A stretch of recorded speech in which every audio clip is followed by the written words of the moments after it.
আসসালামু আলাইকুম। আজকে 1 মিলিয়ন ফলোয়ার উপলক্ষে সেলিব্রেশন ছিল। না 1 মিলিয়ন না 1000, মানে আজকে পেজে আলহামদুলিল্লাহ 1000 ফলোয়ার পূর্ণ হলো। তো তার কিছু মুহূর্ত আপনাদের সাথে শেয়ার করতে আসলাম। আর সেই সাথে থাকছে বিকালের একটা নাস্তার রেসিপি।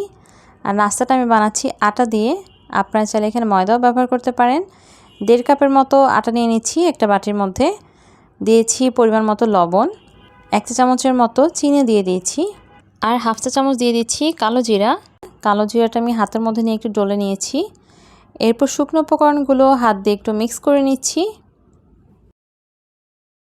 এরপর সাথে দিয়ে দিচ্ছি 2 টেবিল চামচের মতো তেল। আর তেল দেওয়ার পরে কিন্তু তেলের সাথে আটাটা খুব ভালো করে ডলে ডলে মিক্স করে নিতে হবে। আর ভালোভাবে মিক্স করা হয়ে গেলে কিন্তু আটাটা মুঠ করলে এভাবে দলা পাকিয়ে থাকবে। তো আটাটা কিন্তু ভালোভাবে মিক্স করা হয়ে গেছে। এখন আমি নর্মাল টেম্পারেচার পানি দিয়ে এই আটাটাকে ডো বানিয়ে নিব। তো এখানে অল্প অল্প করে পরিমাণ মতো পানি দিয়ে একটা ডো বানিয়ে নিতে হবে। আর ডোটা বানানো হয়ে গেলে রেস্টে রেখে দিতে হবে 20 মিনিটের জন্য। তো 20 মিনিট পরে ডোটা কিন্তু অনেকটা সফট হয়ে গেছে। তো এখন বড় ডো থেকে আমি ছোট ছোট লেচি কেটে কয়েকটা ডো বানিয়ে নিয়েছি।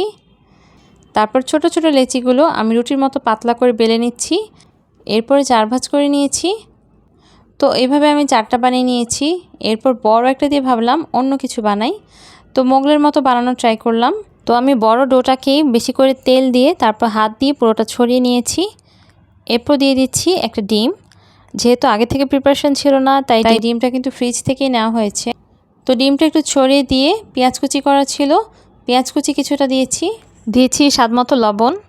আর লবণটা কিন্তু ডিমে যতটুকু প্রয়োজন শুধুমাত্র ততটুকুই দিতে হবে। তো সব কিছুই কিন্তু একটু একটু করে দিয়ে মিক্স করে নিচ্ছি। এরপর দিয়েছি চিলি ফ্লেক্স, আর সবশেষে দিয়েছি সামান্য একটু জিরার গুঁড়া। আর সব কিছু খুব ভালোভাবে ছড়িয়ে নিয়েছি। তো সব কিছু খুব ভালোভাবে মিক্স করে আমি রুটিটা 4 ভাঁজ করে ফোল্ড করে নিচ্ছি। এরপরে কিন্তু আগে থেকে গরম করতে দেওয়া তেলের মধ্যে আমি নাস্তাটা ভেজে নিচ্ছি। এটা অনেকটা মোগলাইয়ের মতোই হয়েছে, তবে এটা কিন্তু একদম পারফেক্ট মোগলাই হয়নি। তো যাই হোক, আমরা গৃহিণীরা কিন্তু ঘরে যখন তখন অনেক রকম জিনিস বানাতে পারি, যেটার নাম কিন্তু আমরা নিজেরাই জানি না। তো এরপর নিমকির মতো যেগুলো বানিয়েছি সেগুলো তেলের মধ্যে ভেজে নিলাম। আর রেডি হয়ে গেল আমার 2 রকম বিকালের নাস্তা। এখন শুধু সসে ভরিয়ে খাওয়ার পালা। তবে সস ছাড়া কিন্তু গরম গরম এমনিতেও খেতে বেশ মজা হয়েছে।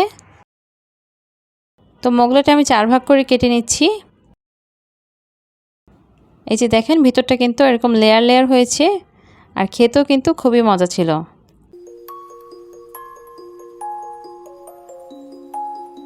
তো এখন কিন্তু আমরা একটু ঘুরতে বেরিয়ে গেছি। এরপর আমরা যাব খাওয়া দাওয়া করতে, কারণ আমার ছেলের অনেক দিন থেকে আবদার ছিল যে 1000 ফলোয়ার পূর্ণ হলে তাকে কিন্তু ট্রিট দিতে হবে। যদিও এখান থেকে আমার এখনও 1 পয়সাও ইনকাম হয়নি। যাই হোক, বাচ্চা মানুষ অনেক দিন ধরে অপেক্ষায় ছিল। তো গত 24 তারিখে 1000 ফলোয়ার পূর্ণ হওয়ার পর তাকে নিয়ে চলে গেলাম তার পছন্দের খাবার কাচ্চি খাওয়ার জন্য। তার কাচ্চি অনেক প্রিয়। তো সেখানে আমরা তার পছন্দের কাচ্চি নিয়েছি, আর সাথে নিয়েছি প্লেন পোলাও, রোস্ট, জালি কাবাব, বোরহানি, শরবত, সব কিছুই কিন্তু নেওয়া হয়েছে। তো আমার বাচ্চা খুশি মানেই আমি খুশি। আপনাদের কাছে আমার ভিডিওটা কেমন লাগলো? যদি ভালো লেগে থাকে ভিডিওতে লাইক কমেন্ট করবেন, সম্ভব হলে ভিডিওটা শেয়ার করে দিবেন। আর যারা সম্পূর্ণ ভিডিওটা দেখেছেন তাদেরকে অনেক ধন্যবাদ জানাচ্ছি। তাহলে আজকের মতো এখানে বিদায় নিয়ে নিচ্ছি। সবাই ভালো থাকবেন। আল্লাহ হাফেজ।